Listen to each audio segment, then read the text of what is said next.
Hey minions, welcome to Crank It Up. I'm Jim Price, and on this episode of Calling All Titans, I want to talk about the hill that strolls of the Ignobles. I actually haven't watched Game of Thrones yet, and I will eventually, but right now I don't get the reference, and that's a very long name to say, so this titan, for this video, will simply be the hill. Don't tell me what the reference is either. I'm trying to know nothing about the series so that I'm immune to spoilers. As I mentioned in my Aunt of Drake's video, I really like the idea of the Ignobles, but I found them hard to play unless I thought very critically about my partner faction. So as expected, they are getting a Titan, even though Cease and Desist, at expansion 10 of currently 13, is pretty far in the game to be modifying retroactively. Nevertheless, they needed one, and as with all Calling All Titans videos, I will begin with the problems of the original faction. As great as Aunt of Drake's is for the Ignoble strategy, I feel like they need the Foot of the King more. There are only 4 actions that return control, one of which is a special and should be used accordingly. Banner Call is so vital to spamming Sneaky Squires that you don't want to waste it. That leaves 2 copies of Activate the Spy, but if you were giving control with Aunt of Drake's just to activate the Spy and play an extra action, you may as well just have a card that lets you play 2 actions, because the change of control was meaningless. The Betrothed can be a difficult card to use, because it's not clear when you play it whether you are better off keeping the power and going for first. In general, there isn't much of a reward or consequence to giving away minions in most situations, and Foot of the King is necessary to save your actions. They have some interesting actions that unfortunately require a lot of work to fire effectively. I also found the Ignobles to be extremely power starved, as they could generate a lot of extra plays, but they lacked that final punch that made it all worthwhile. Enter the hill.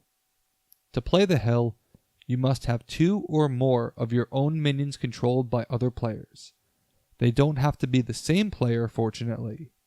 When they are controlled by other players, you can play this Titan on any base, not just the loner minion bases, which is extremely flexible.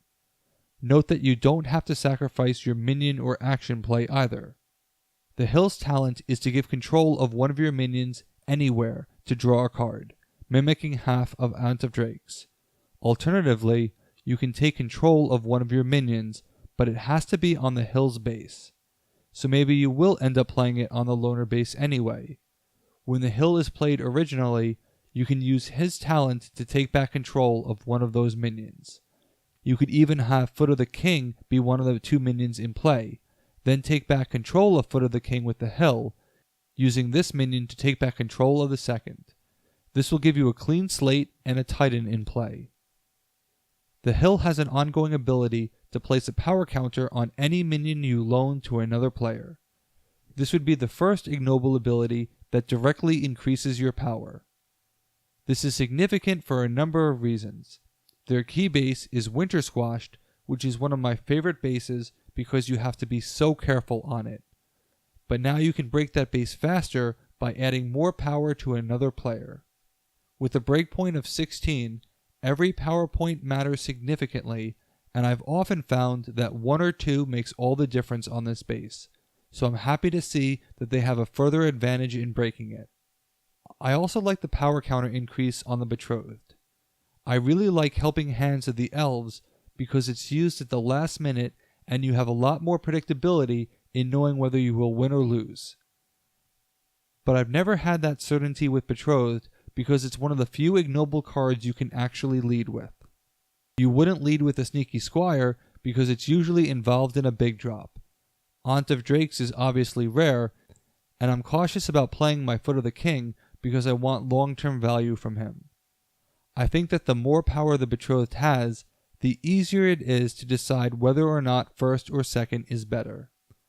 Knowing that you have more power gives you the confidence to play the Betrothed where it can really excel, on a base with either first or second being equal or a base with a linear distribution.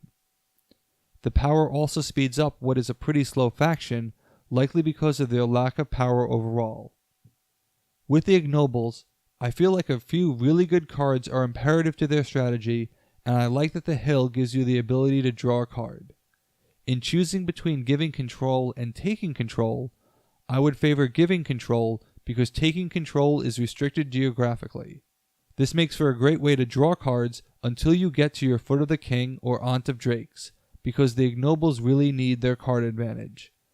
They can then chain their sneaky squires like Zapbots and make the all-important banner call. A sneaky squire burst is now 12 power instead of 8, which will desperately help.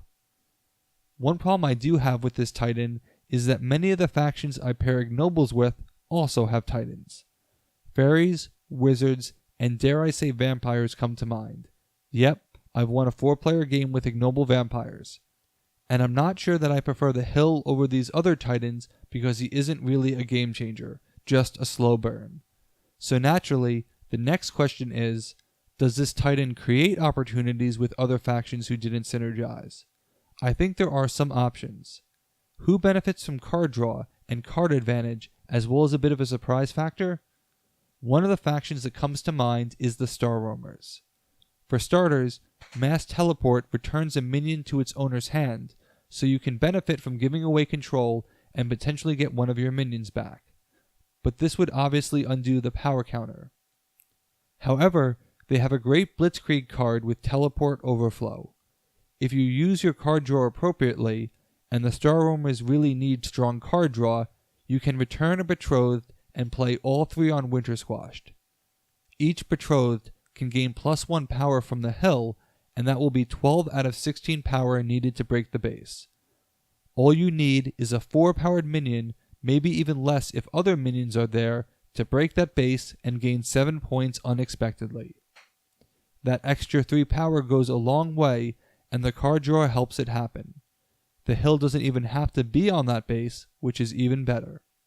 I also like this Titan with the Kung Fu Fighters. The hill is yet another way to generate power counters, and crickets don't serve much purpose after their on-playability, which is always a good target for Ignobles. The Kung Fu Fighters are often locked into getting 1 power counter on a minion, which makes the transfers from minion to minion inefficient. You can transfer a token with cricket, give control of it to gain another, generate another token from the original minion, and then transfer them all back, while only giving away a now useless minion. I like that you can bait a player into having a minion with a lot of power counters, only to either take it back or send the power counters elsewhere. You can play ancient Chinese art to help with the transfers, as well as the Dragon Warrior. This way, no one particular minion has to be the power counter factory, which may create opportunities for your opponents. The extra card draw will help you get to the powerful Kung Fu Fighter specials that will help insulate you from the mathematical mistakes that Ignoble players tend to make. The last point I want to make about the hill is to be careful about giving away minions on the same base. Every minion you give to a player adds to their power total there, making a Clash of Titans easier. And a number of Titans rely on minion presence to be played. If this Titan were also your only source of taking back control, you may inadvertently give away control without a way of gaining it back. In other words, don't help other players take out your Titan.